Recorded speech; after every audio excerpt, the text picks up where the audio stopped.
नमस्कार, न्यूज 18 मध्य प्रदेश छत्तीसगढ़ देख रहे हैं आप। मैं हूं आपके साथ प्रशांत कटारे और बुलेटिन की शुरुआत अहम खबर के साथ। मुख्यमंत्री शिवराज सिंह चौहान बंगाल दौरे पर हैं। सीएम शिवराज सुबह कालीघाट मंदिर पहुंचे और माता के दरबार में मत्था टेका। सीएम शिवराज ने मीडिया से बात करते हुए ममता बनर्जी पर निशाना साधा। सीएम ने कहा कि बंगाल में परिवर्तन की लहर चल रही है। साथ ही उन्होंने पश्चिम बंगाल में केंद्र की योजनाएं लागू नहीं करने का आरोप भी लगाया। तो मुख्यमंत्री शिवराज सिंह चौहान कोलकाता पहुंचे हैं और यहां पर उन्होंने सीधा ममता बनर्जी पर हमला बोला और यह भी दावा किया कि बंगाल में परिवर्तन की लहर चल रही है। साथ ही बंगाल सरकार पर केंद्र की योजनाओं को लागू न करने का आरोप भी लगा दिया।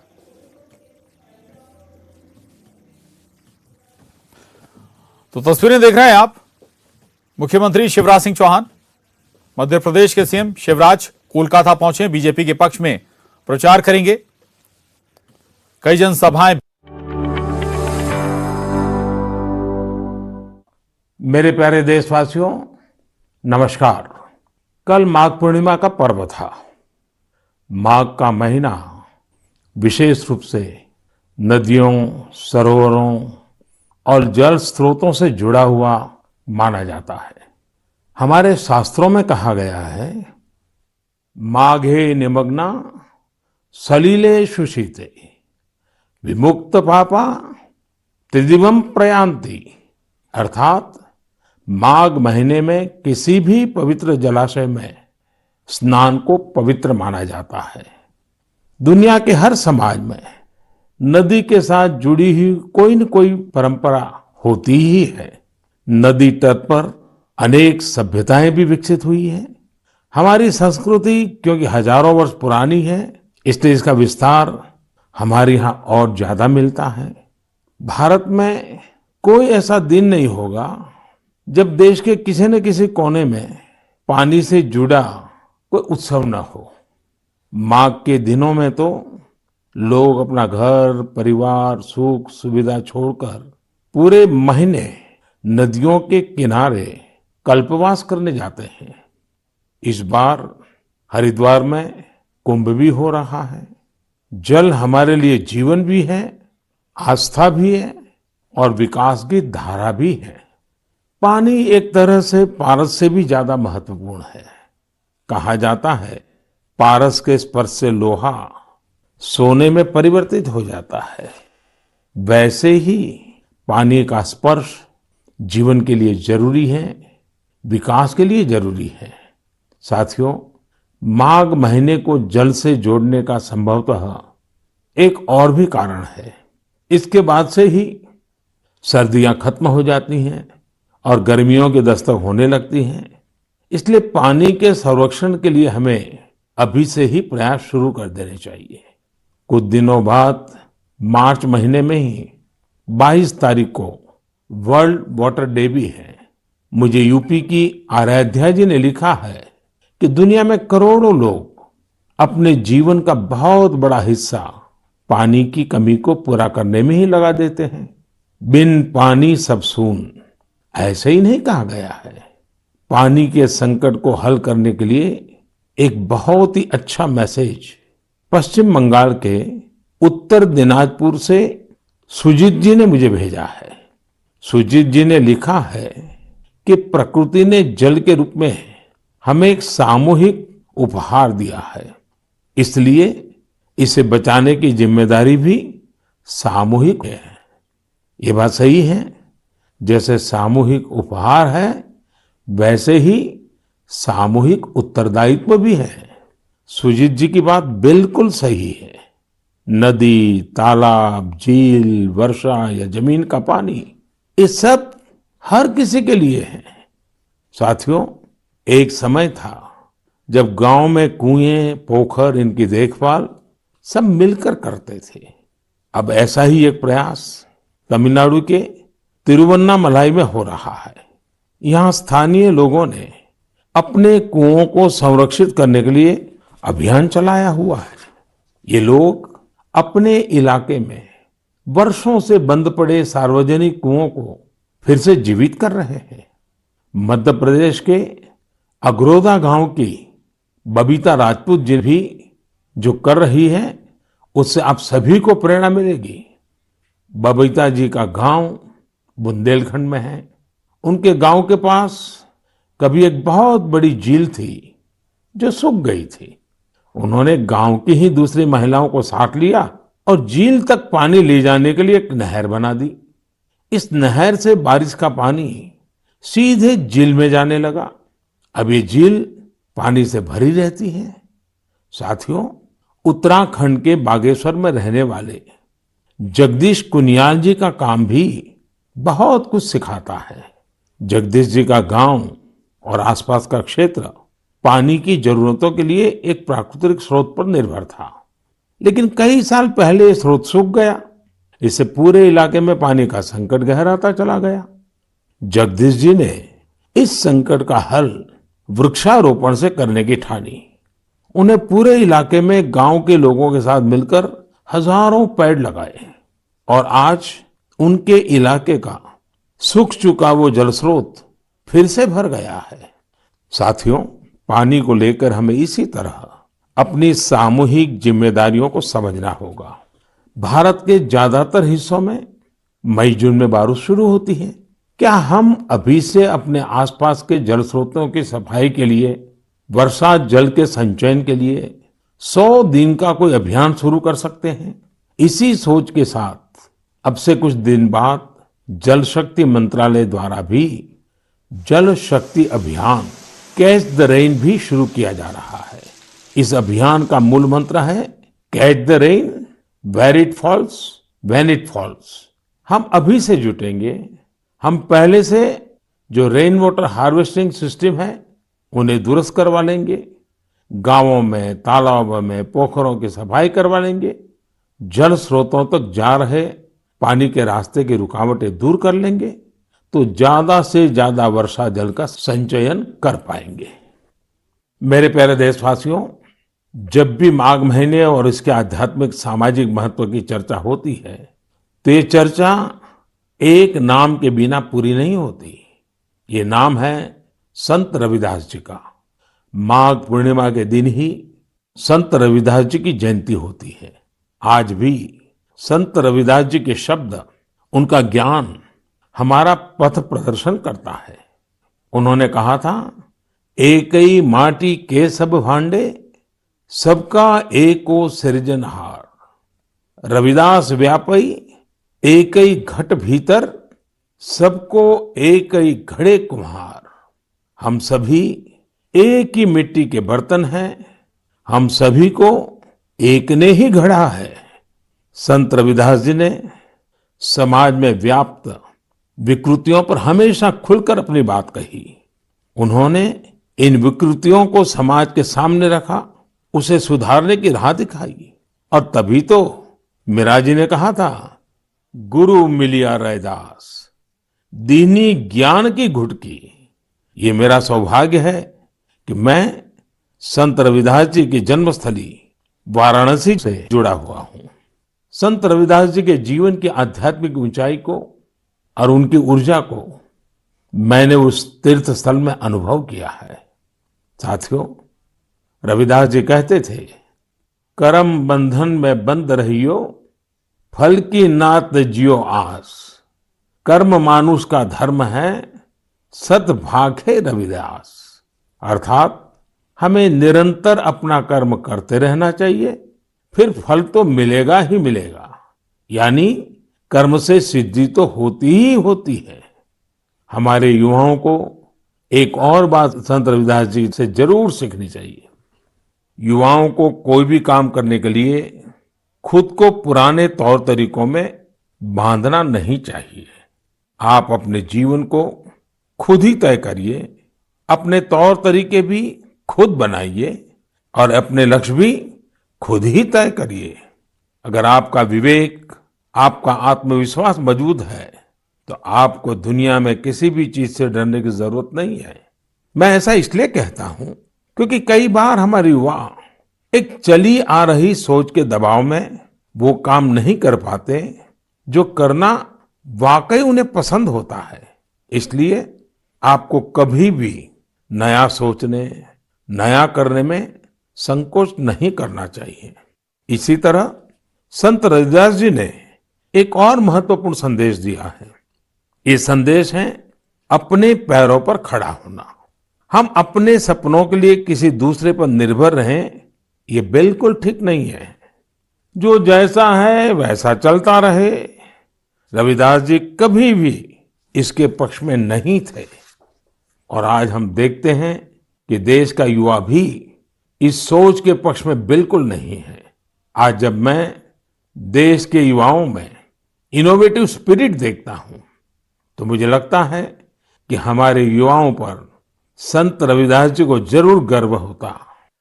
मेरे प्यारे देशवासियों, आज नेशनल साइंस डे भी है।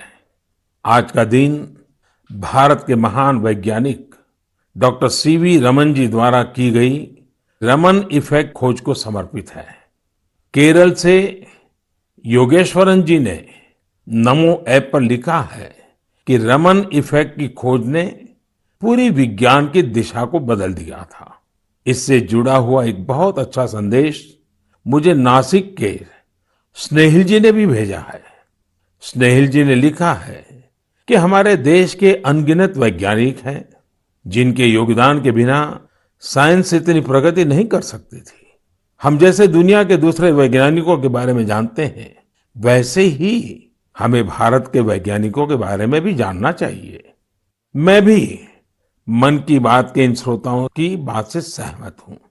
मैं जरूर चाहूंगा कि हमारे युवा भारत के वैज्ञानिक इतिहास को, हमारे वैज्ञानिकों को जाने, समझे और खूब पढ़ें। साथियों, जब हम साइंस की बात करते हैं तो कई बार इसे लोग फिजिक्स, केमिस्ट्री या फिर लैब्स तक ही सीमित कर देते हैं, लेकिन साइंस का विस्तार तो इससे कहीं ज्यादा है। और आत्मनिर्भर भारत अभियान में साइंस की शक्ति का बहुत योगदान भी है। हमें साइंस को लैब टू लैंड के मंत्र के साथ आगे बढ़ाना होगा। उदाहरण के तौर पर हैदराबाद के चिंतला वेंकट रेड्डी जी हैं। रेड्डी जी के एक डॉक्टर मित्र ने उन्हें एक बार विटामिन डी की कमी से होने वाली बीमारियां और उसके खतरों के बारे में बताया। रेड्डी जी किसान हैं। उन्होंने सोचा कि वो इस समस्या के समाधान के लिए क्या कर सकते हैं। इसके बाद उन्होंने मेहनत की और गेहूं, चावल की ऐसी प्रजातियों को विकसित की जो खास तौर पर विटामिन डी से युक्त है।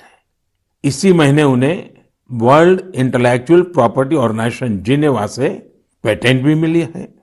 ये हमारी सरकार का सौभाग्य है कि वेंकट रेड्डी जी को पिछले साल पद्मश्री से भी सम्मानित किया था। ऐसे ही बहुत इनोवेटिव तरीके से लद्दाख के उर्गेन फुत्सौग भी काम कर रहे हैं। उर्गेन जी इतनी ऊंचाई पर ऑर्गेनिक तरीके से खेती करके करीब 20 फसलें उगा रहे हैं, वो भी साइक्लिक तरीके से। यानी वो एक फसल के वेस्ट को दूसरी फसल में खाद के तौर पर इस्तेमाल कर लेते हैं। है ना कमाल की बात। इसी तरह गुजरात के पाटन जिले में कामराज भाई चौधरी ने घर में ही सहजन के अच्छे बीज विकसित किए हैं।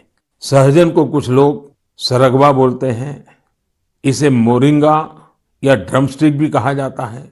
अच्छे बीजों की मदद से जो सहजन पैदा होता है उसकी क्वालिटी भी अच्छी होती है। अपनी उपज को वो अब तमिलनाडु और पश्चिम बंगाल भेजकर अपनी आय भी बढ़ा रहे हैं। साथियों, आजकल चिया सीड्स का नाम आप लोग बहुत सुनते होंगे। हेल्थ अवेयरनेस से जुड़े लोग इसे काफी महत्व देते हैं और दुनिया में इसकी बड़ी मांग भी है। भारत में इसे ज्यादातर बाहर से मंगाते हैं, लेकिन अब चिया सीड्स में आत्मनिर्भरता का बीड़ा भी लोग उठा रहे हैं। ऐसे ही यूपी के बाराबंकी में हरिश्चंद्र जी ने चिया सीड्स की खेती शुरू की है।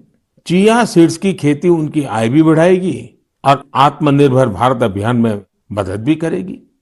साथियों, एग्रीकल्चर वेस्ट से वेल्थ क्रिएट करने के भी कई प्रयोग देश भर में सफलतापूर्वक चल रहे हैं। जैसे मदुरई के मुरुगेसन जी ने केले के वेस्ट से रस्सी बनाने की एक मशीन बनाई है। मुरुगेसन जी के इस इनोवेशन से पर्यावरण और गंदगी का भी समाधान होगा और किसानों के लिए अतिरिक्त आय का रास्ता भी बनेगा। साथियों, मन की बात के श्रोताओं को इतने सारे लोगों के बारे में बताने का मेरा मकसद यही है कि हम सभी इनसे प्रेरणा लें। जब देश का हर नागरिक अपने जीवन में विज्ञान का विस्तार करेगा, हर क्षेत्र में करेगा, तो प्रगति के रास्ते भी खुलेंगे और देश आत्मनिर्भर भी बनेगा। और मुझे विश्वास है ये देश का हर नागरिक कर सकता है। मेरे प्यारे साथियों, कोलकाता के रंजन जी ने अपने पत्र में बहुत ही दिलचस्प और बुनियादी सवाल पूछा है और साथ ही बेहतरीन तरीके से उसका जवाब भी देने की कोशिश की है। वे लिखते हैं कि जब हम आत्मनिर्भर होने की बात करते हैं तो इसका हमारे लिए क्या अर्थ होता है। इसी सवाल के जवाब में उन्होंने खुद ही आगे लिखा है कि आत्मनिर्भर भारत अभियान केवल एक गवर्नमेंट पॉलिसी नहीं है, बल्कि एक नेशनल स्पिरिट है।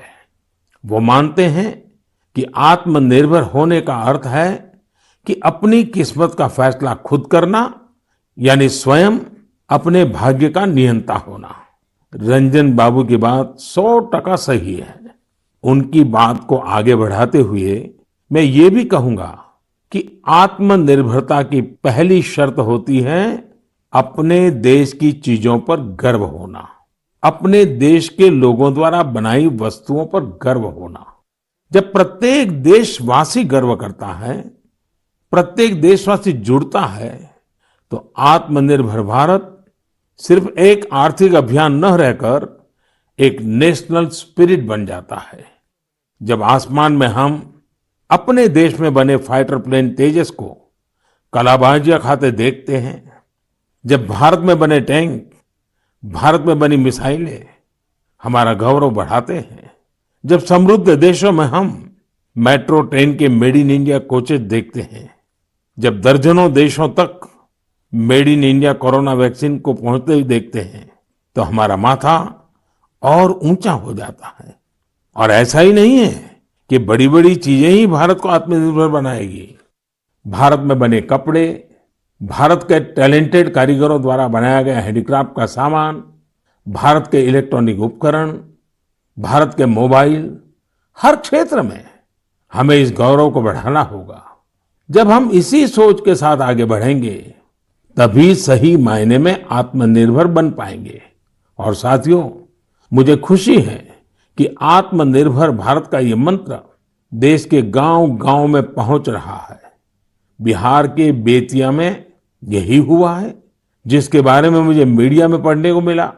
बेतिया के रहने वाले प्रमोद जी दिल्ली में एक टेक्नीशियन के रूप में एलईडी बल्ब बनाने वाली फैक्ट्री में काम करते थे। उन्होंने इस फैक्ट्री में कार्य करने के दौरान पूरी प्रक्रिया को बहुत बारीकी से समझा, लेकिन कोरोना के दौरान प्रमोद जी को अपने घर वापस लौटना पड़ा। आप जानते हैं लौटने के बाद प्रमोद जी ने क्या किया? उन्होंने खुद एलईडी बल्ब बनाने की एक छोटी सी यूनिट ही शुरू कर दी। उन्होंने अपने क्षेत्र के कुछ युवाओं को साथ लिया और कुछ ही महीनों में फैक्ट्री वर्कर से लेकर फैक्ट्री ओनर बनने तक का सफर पूरा कर दिया, वह भी अपने ही घर में रहते हुए। एक और उदाहरण है यूपी के गढ़मुक्तेश्वर का। गढ़मुक्तेश्वर से श्रीमान संतोष जी ने लिखा है कि कैसे कोरोना काल में उन्होंने आपदा को अवसर में बदला। संतोष जी के पुरखे शानदार कारीगर थे, चटाई बनाने का काम करते थे। कोरोना के समय जब बाकी काम रुके तो इन लोगों ने बड़ी ऊर्जा और उत्साह के साथ चटाई बनाना शुरू किया। जल्द ही उन्हें न केवल उत्तर प्रदेश बल्कि दूसरे राज्यों से भी चटाई के ऑर्डर मिलने शुरू हो गए। संतोष जी ने यह भी बताया है, इससे इस क्षेत्र की सैकड़ों साल पुरानी खूबसूरत कला को भी एक नई ताकत मिली है। साथियों, देश भर में ऐसे कई उदाहरण हैं जहां लोग आत्मनिर्भर भारत अभियान में इसी तरह अपना योगदान दे रहे हैं। आज यह एक भाव बन चुका है जो आम जनों के दिलों में प्रवाहित हो रहा है। मेरे प्यारे देशवासियों, मैंने नमो ऐप पर गुड़गांव निवासी मयूर की एक इंटरेस्टिंग पोस्ट देखी। वे पैशनेट बर्ड वॉचर और नेचर लवर है। मयूर जी ने लिखा है कि मैं तो हरियाणा में रहता हूं, लेकिन मैं चाहता हूं कि आप असम के लोगों और विशेष रूप से काजीरंगा के लोगों की चर्चा करें। मुझे लगा कि मयूर जी राइनोज के बारे में बात करेंगे, जिन्हें वहां का गौरव कहा जाता है। लेकिन मयूर जी ने काजीरंगा में वाटरफॉल्स की संख्या में हुई बढ़ोतरी को लेकर असम के लोगों की सराहना के लिए कहा है। मैं ढूंढ रहा था कि हम वाटरफॉल्स को साधारण शब्दों में क्या कह सकते हैं, तो एक शब्द मिला, जल पक्षी। ऐसे पक्षी जिनका बसेरा पेड़ों पर नहीं पानी पर होता है, जैसे बतख वगैरह। Kaziranga national park and tiger reserve authority कुछ समय से एनुअल वाटरफॉल सेंसस करती आ रही है। इस सेंसस से जल पक्षियों की संख्या का पता चलता है और उनके पसंदीदा हैबिटेट की जानकारी मिलती है। अभी 2-3 सप्ताह पहले ही सर्वे फिर हुआ है। आपको भी ये जानकर खुशी होगी कि इस बार जल पक्षियों की संख्या पिछले वर्ष की तुलना में करीब 175% ज्यादा आई है। इस सेंसस के दौरान काजीरंगा नेशनल पार्क में बर्ड्स की कुल 112 स्पीशीज को देखा गया है। इनमें से 58 स्पीशीज यूरोप, सेंट्रल एशिया और ईस्ट एशिया सहित दुनिया के विभिन्न हिस्सों से आए विंटर माइग्रेंट्स है। इसका सबसे महत्वपूर्ण कारण यह है कि यहाँ बेहतर वाटर कंजर्वेशन होने के साथ ह्यूमन इंटरफियरेंस बहुत कम है। वैसे कुछ मामलों में पॉजिटिव ह्यूमन इंटरफियरेंस भी बहुत महत्वपूर्ण होता है। असम के श्री जादव पायेंग को ही देख लीजिए। आप में से कुछ लोग उनके बारे में जरूर जानते होंगे। अपने कार्यों के लिए उन्हें पद्म सम्मान मिला है। श्री जादव पायेंग वो शख्स हैं जिन्होंने असम में मजुली आइलैंड में करीब 300 हेक्टेयर प्लांटेशन में अपना सक्रिय योगदान दिया है। वे वन संरक्षण के लिए काम करते रहे हैं और लोगों को प्लांटेशन एवं बायोडायवर्सिटी के कंजर्वेशन को लेकर प्रेरित करने में भी जुटे हुए हैं। साथियों, असम में हमारे मंदिर भी प्रकृति के संरक्षण में अपनी अलग ही भूमिका निभा रहे हैं। यदि आप हमारे मंदिरों को देखेंगे तो पाएंगे कि हर मंदिर के पास तालाब होता है। हजो स्थित हयाग्रीव मधेब मंदिर, सोनितपुर के नागशंकर मंदिर और गुवाहाटी में स्थित उग्रतारा टेम्पल के पास इस प्रकार के कई तालाब हैं।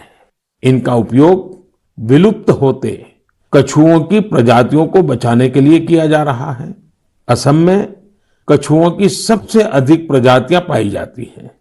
मंदिरों के ये तालाब कछुओं के संरक्षण, प्रजनन और उनके बारे में प्रशिक्षण के लिए एक बेहतरीन स्थल बन सकते हैं। मेरे प्यारे देशवासियों, कुछ लोग समझते हैं कि इनोवेशन करने के लिए आपका साइंटिस्ट होना जरूरी है। कुछ सोचते हैं कि दूसरों को कुछ सिखाने के लिए आपका टीचर होना जरूरी है। इस सोच को चुनौती देने वाले व्यक्ति हमेशा सराहनीय होते हैं। अब जैसे क्या कोई किसी को सोल्जर बनने के लिए प्रशिक्षित करता है, तो क्या उसको सैनिक होना जरूरी है? आप सोच रहे होंगे कि हाँ, जरूरी है। लेकिन यहाँ थोड़ा सा ट्विस्ट है। माय गॉव पर कमलकांत जी ने मीडिया की एक रिपोर्ट साझा की है जो कुछ अलग बात कहती है। ओडिशा में अराखुड़ा में एक सज्जन है नायक सर।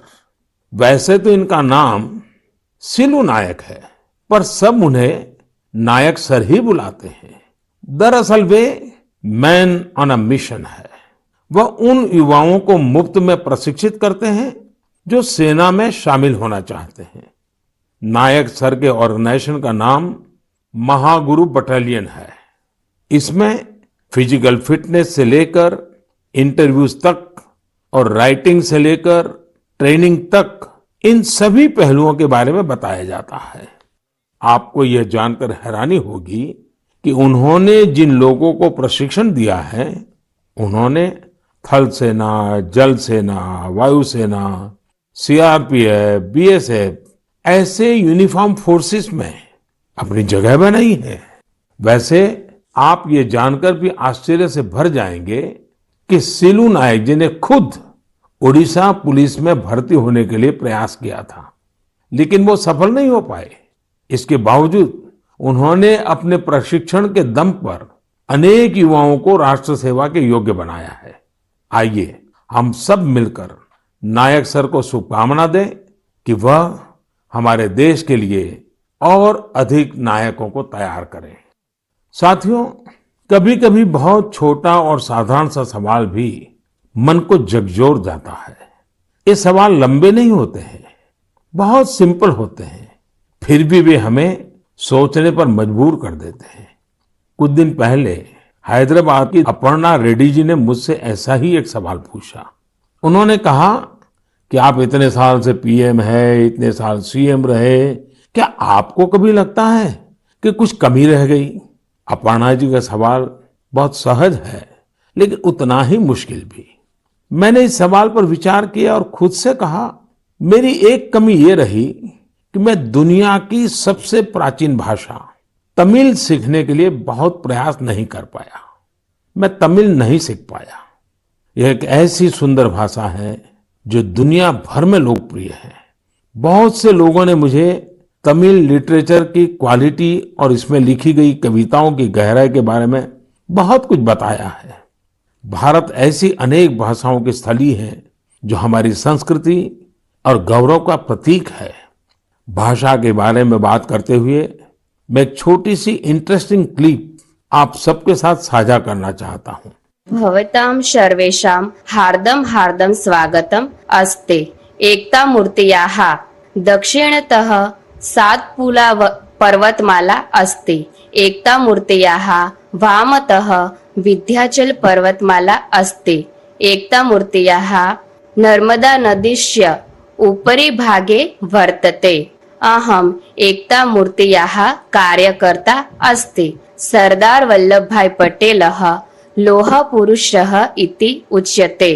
दरअसल अभी जो आप सुन रहे थे वो स्टैच्यू ऑफ यूनिटी पर एक गाइड संस्कृत में लोगों को सरदार पटेल की दुनिया की सबसे ऊंची प्रतिमा के बारे में बता रही है। आपको जानकर खुशी होगी कि केवड़िया में 15 से ज्यादा गाइड धारा प्रवाह संस्कृत में लोगों को गाइड करते हैं। अब मैं आपको एक और आवाज सुनवाता हूँ। कन्निक प्रक्षेपकाय कान्हा ब्रह्मचारी कन्दुकं प्रक्षिप्तवान् तदा शास्त्रा संस्कृत महाविद्यालय से दलनायकः अखिलेश पांडेयः तीव्रगत्या कण्ठफलकेन कन्दुकं ताडितं तदा आकाशमार्गेण उड्डयन् कन्दुकं सीमारेखातः बहिर्गतवतः खड्गधावनम्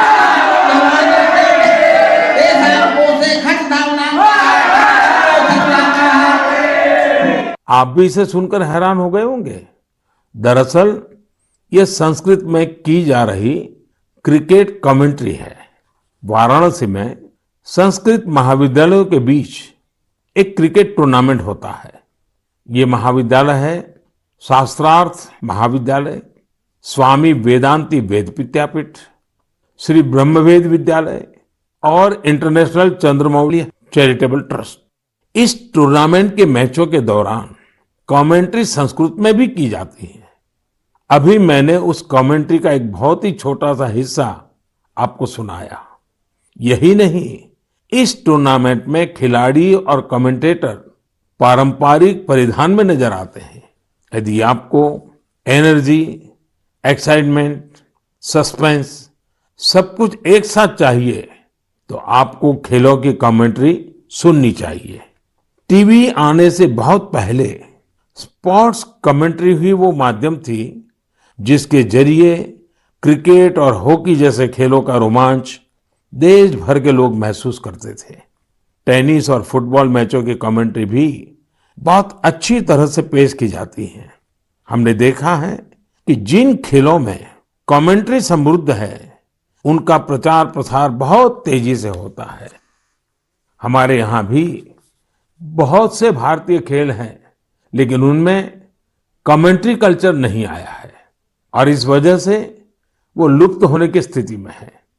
मेरे मन में एक विचार है, क्यों न अलग अलग स्पोर्ट्स और विशेषकर भारतीय खेलों की अच्छी कमेंट्री अधिक से अधिक भाषाओं में हो। हमें इसे प्रोत्साहित करने के बारे में जरूर सोचना चाहिए। मैं खेल मंत्रालय और प्राइवेट संस्थान के सहयोगियों से इस बारे में सोचने का आग्रह करूंगा। मेरे प्यारे युवा साथियों, आने वाले कुछ महीने आप सबके जीवन में विशेष महत्व रखते हैं। अधिकतर युवा साथियों के एग्जाम्स, परीक्षाएं होगी। आप सबको याद है ना, वॉरियर बनना है, वरियर नहीं। हंसते हुए एग्जाम देने जाना है और मुस्कुराते हुए लौटना है। किसी और से नहीं, अपने आप से ही स्पर्धा करनी है। पर्याप्त नींद भी लेनी है और टाइम मैनेजमेंट भी करना है। खेलना भी नहीं छोड़ना है, क्योंकि जो खेले वो खिले। रिवीजन और याद करने के स्मार्ट तरीके अपनाने हैं। यानी कुल मिलाकर इन एग्जाम्स में अपने बेस्ट को बाहर लाना है। आप सोच रहे होंगे यह सब होगा कैसे? हम सब मिलकर यह करने वाले हैं। हर वर्ष की तरह इस वर्ष भी हम सब करेंगे परीक्षा पे चर्चा। लेकिन मार्च में होने वाली परीक्षा पे चर्चा से पहले मेरी आप सभी एग्जाम वॉरियर से, पेरेंट्स से और टीचर से रिक्वेस्ट है कि अपने अनुभव, अपने टिप्स जरूर शेयर करें। आप MyGov पर शेयर कर सकते हैं, नरेंद्र मोदी ऐप पर शेयर कर सकते हैं। इस बार की परीक्षा पे चर्चा में युवाओं के साथ साथ पेरेंट्स और टीचर्स भी आमंत्रित है। कैसे पार्टिसिपेट करना है, कैसे प्राइज जीतने हैं, कैसे मेरे साथ डिस्कशन का अवसर पाना है, ये सारी जानकारियां आपको MyGov पर मिलेगी। अब तक 1 लाख से अधिक विद्यार्थी, करीब 40,000 पेरेंट्स और तकरीबन 10,000 टीचर भाग ले चुके हैं। आप भी आज ही पार्टिसिपेट कीजिए। इस कोरोना के समय में मैंने कुछ समय निकालकर एग्जाम वॉरियर बुक में भी कई नए मंत्र जोड़ दिए हैं। अब इसमें पेरेंट्स के लिए भी कुछ मंत्र ऐड किए गए हैं।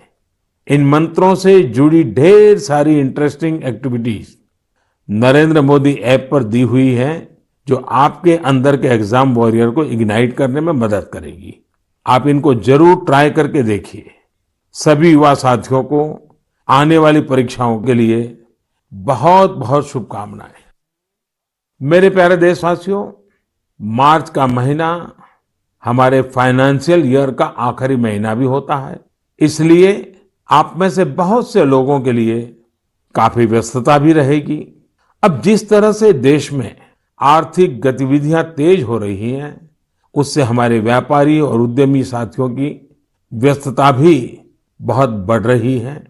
इन सारे कार्यों के बीच हमें कोरोना से सावधानी कम नहीं करनी है। आप सब स्वस्थ रहेंगे, खुश रहेंगे, कर्तव्य पथ पर डटे रहेंगे तो देश तेजी से आगे बढ़ता रहेगा। आप सभी को त्योहारों की अग्रिम शुभकामनाएं। साथ साथ कोरोना के संबंध में जो भी नियमों का पालन करना है, उसमें कोई ढिलाई नहीं आनी चाहिए। बहुत बहुत धन्यवाद।